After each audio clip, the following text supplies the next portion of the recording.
Hey everyone, I'm going to talk about compare and despair and getting yourself a real life antagonist, because I think it all comes into it. Now, a couple of years back, I did an absolute shit ton of writing posts on my website, tiaraking.com.au. I spoke about a lot of things like writer's block, right brain, creative doesn't exist, all that. And one of them was compare and despair. Now, for me, I've noticed there's a lot of negativity about all of the author myths. They're always based in negativity, like the compare and despair.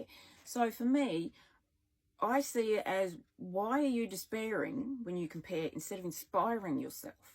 You should be looking at other authors and going, oh, they're doing this. Oh, they're doing that.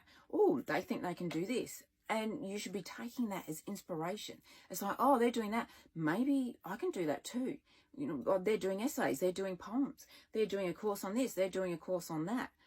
It's important to constantly learn. I mean, why would you whinge about what other people are doing in the first place anyway?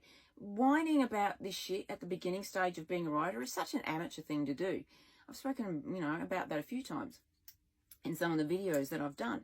You need to inspire yourself. Stop despairing. What are you despairing for?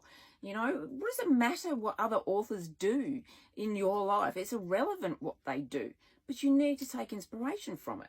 You need to kind of get that attitude on it. So, oh, they think they can write poems, can they? Well, let me show them what I can do. You need to kind of get that ego kind of, without being arrogant. Don't get arrogant, but you need to give yourself that ego boost. Oh, that person's doing opinion pieces and earning money out of it. Well, let me do an opinion course and learn how to do that and start doing that. You can actually make money out of opinion writing or content writing. So you need to be inspired by other people. And that leads me to getting yourself a real life antagonist. Now, there's a person I hate stalk online. I will use the word they moving forward, not because of their pronouns, but because I don't want you to know what sex they are. And they had a business for a long time where there was a lot of problems and they were very problematic. They lied a lot. They stole a lot.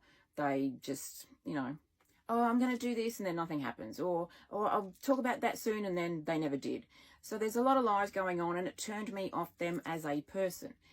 The business closed down and then they moved into another part of their life and professional career.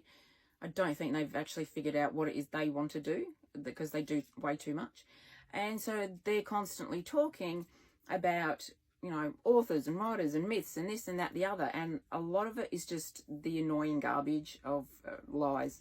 There's no such thing as right brain creative. We don't all suffer from imposter syndrome. We don't all have writer's block. The majority of the human beings wouldn't even know, but I'll do another video on that. So they antagonize me into then writing blog posts and doing these videos. And it pushes me, and drives me forward into going, oh, they think they can do that now, can they? Well, let me.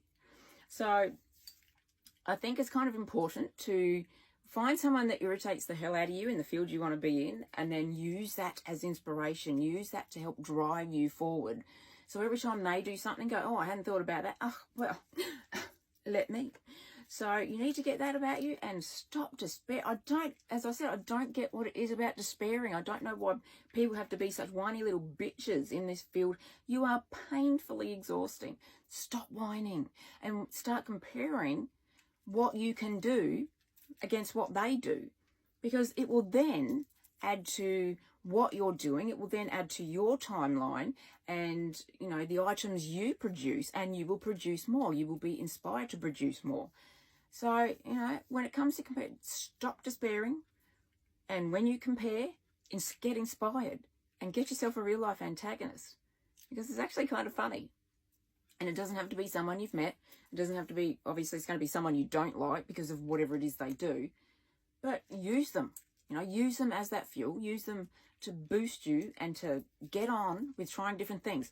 Go try poems, go try essays, go try opinion pieces, write short stories, write novels. Use them to push you and drive you and get you to do more. So stop despairing when you compare and get inspired and get yourself a real life antagonist, because it is kind of funny.